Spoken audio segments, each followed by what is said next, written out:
Behind the cape. Luke Cage, possible return in Daredevil. Man, oh man, oh man, oh man. We found Luke Cage, y'all. We might have found us some Luke Cage. So there is, I think that they saw him taking a flight to where they're recording season 2 of Daredevil. Like he's out in that area. Him and Finn Jones, unfortunately. We were talking about this Thursday on the Pantheon. Getting Mike Coulter back is big, man. It is big for a couple of reasons. Number one, it is a strong male black figure in the MCU that doesn't have to become by way of a race swap, and is also not being relegated to some inferior role. Well, you know what? Haven't really seen it yet, so I'll take the brakes off on the second part about an inferior role. Yeah. But is at least being respected in the same light as other people they're attempting to pay homage to. Jessica Jones and Punisher, and really trying to bring back that Defenders feel. It was really gonna make me feel a way for them to try and do that and not bring him back. It just doesn't make sense. But the fact that he's back in the fold does open up potential for more, right? Do we ever get that fabled 3rd season of Luke Cage? Because the way that shit was going, that was probably for me, it was the most interesting Netflix show. Where he was headed, to see how they were going to try and spin that story. Hate to break your heart, but it's not gonna happen.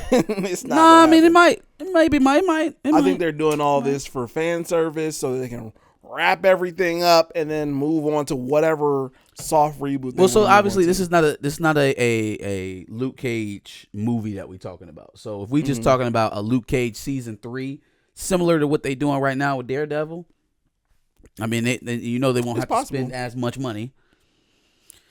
It's a possibility, right? It's a possibility. So even the fact that he's being respected in the same light as the other Defenders is an upgrade from what we were feeling like it was a year ago, 2 years ago, when we were hearing a lot of stuff about Daredevil. So shout out to Mike Coulter. It's possible. The reason I give you that is because it's Marvel and they don't treat any kind of black characters with any kind of real reverence. I hear that. They haven't really earned the right to get the benefit of the doubt. Yeah.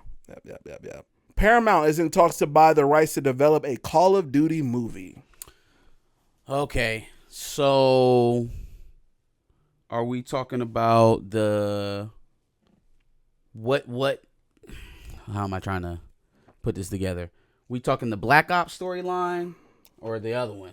You know what I'm saying? Which storyline are we talking about? Ooh, a Modern Warfare movie would be Modern Warfare feels like the better way to go. I agree. Because we've already seen, well, Black Ops could work, but we've already seen some of the eras. What's the difference between like a Black Ops movie and like G.I. Joe? Or Modern Warfare? Modern Warfare, I feel like would be like Modern Warfare feels like actual combat that you could probably resonate with. Like people who have been in combat could probably resonate. Black Ops feels like dudes in exosuits and all kind of other shit that like doesn't. It may actually exist, but we don't see that shit on there every But day. you know what you would get with Black Ops is more. You would get soldier stuff, obviously, because it's Call of Duty. But you would also get like spy stuff too. Whereas with Modern Warfare, it's like it's an actual. You actually in the shit, yeah. It's a futuristic weapons and stuff like that, which would be kind of cool. But the good thing about Call of Duty, I'll say this, is that they already work with a lot of like celebrities and stuff like that. So like they can get their pick of whoever to be in this thing. No, I'm down. I think it's an interesting concept. It would just turn into fucking war propaganda. Sure. Lockheed Martin would blow their load over the chance of being able to put product into that movie. But not thinking. I mean, it would be a good enough watch for sure. Maybe if they add zombies to it, maybe they can do a See, zombie that's what I spin-off. was thinking the whole time with Black Ops, but then it stops being a war movie at that point. Yeah. And it just becomes something completely different. But if you enter the Call of Duty game, then eventually you can make a zombies film. A zombies film could hit $1 billion if you do it right. Nah. If you do it right. Nah. If you do it right. Dog, tell that to World War Z. Tell that to all the other zombie movies that have been made over the last 20 years. Which one has hit $1 billion? Yeah, I hear you, but then there's the fandom of zombies that would. But my problem is I don't think they do it right, and then it's not going to hit $1 billion. So, how else do you represent waves of zombies endlessly flowing in that you have to kill in film form? How best can you represent that? If you get some really good actors to play it was one of the first zombies where they had the presidents. I know they had John F. Kennedy and some other ones. If you have some really good actors play some of them, and they gotta like hoard themselves in like the White House and kill all these zombies, I think I'd be okay with it. I think I'd be down to watch that. Even if it's shit, I'd still watch it just to see it. Jackie Chan has revealed that his action team is in charge of action guidance for Spider-Man Brand New Day. So Tom Holland is doing his own stunts, is basically what I'm telling you. Nah, that ain't what's going down. But that's very encouraging. I know Daniel Destin Cretton is a very good practical fighting effects guy. That was the one thing that I liked about Shang-Chi, is that there wasn't so much CGI fighting action. Right? Like there was a lot of actual hand-to-hand combat in that movie. You can tell that people trained a long time to shoot the scenes in that movie because they were seamless. Mm-hmm. So I like that. I like that Jackie Chan's company is involved. Obviously, it's in terms of hand-to-hand combat on screen. Not many pop like Jackie Chan. Facts. Jackie Chan, Bruce Lee, Michael Jai White. Some of these guys are actually real fighters. Michael Jai. Yeah. And who's IP man? That guy, man, right? Crazy. Yeah. No, that does signify something good because, a huge movie like Spider-Man can phone it in when it comes to the action because the people are going to see the movie either way. But it proves that they actually want to take a step in the right direction for the action scenes. Sure.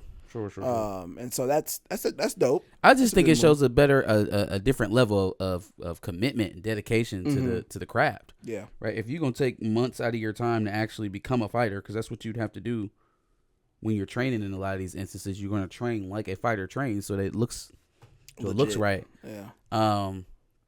That lets me know that you're that much more dedicated to the project itself. Just feels better to me. Plus, when you see the sometimes like the still motion, lifeless reaction with it just makes it feel cheap. Makes it feel fake. Yeah. Yeah, I mean, if you're not going to make the commitment to the source material, you might as well make the commitment to the action scenes at the very least. So, Stamina, what up? What up, Stamina? Mid-90s when Martin was the king of comedy. Can't argue with that. Definitely can't argue with that. I'm so tired of hearing about Spider-Man Brand New Day. Just drop the damn movie. Still not a fan of Tom. I mean, it's coming, I guess. Hopefully they work on a solid product. You know what I mean? That's really all we can hope for. So much going on in that movie. Yeah. So much going on in that movie. Yeah. And that is in itself not a good thing, but we'll see. Vince Staples Show, Season 2, coming to Netflix in November. I liked the first season. I could have did without it. Could have did without a Season 2. Okay. I told you this. I think that first of all, Vince Staples comes off as a guy who is very fond of his own intelligence and maybe has an inflated idea of just where that level of intelligence is. Sure. Maybe I think that's the nicest way of I can say that. Assumption is that he has a high level of confidence in the things that he says and doesn't think very highly of the opinions of people who might detract from him. I think I'm okay with it for the simple fact that it only comes out in bursts anyway, and it usually comes out with an air of comedic feel anyway. Yeah, but like that's why the show kind of confirmed. I mean, no, that's just who he is. Like he's a tad bit arrogant. He thinks he knows a lot meaning everything, and he's a bit preachy. He's a bit preachy. It came through in the show. It came through in a lot of the satirical things that he was trying to put forth, the messaging he was trying to put forth in the show.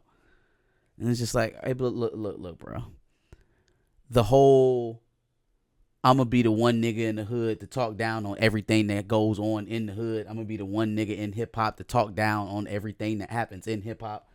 I'm going to be the quintessential outsider, the quintessential naysayer. It's played out. I understand that point. Friends. You know what I'm saying? I don't need another one. I completely understand that point. Don't need another Pete. That's actually a really good point. I got it.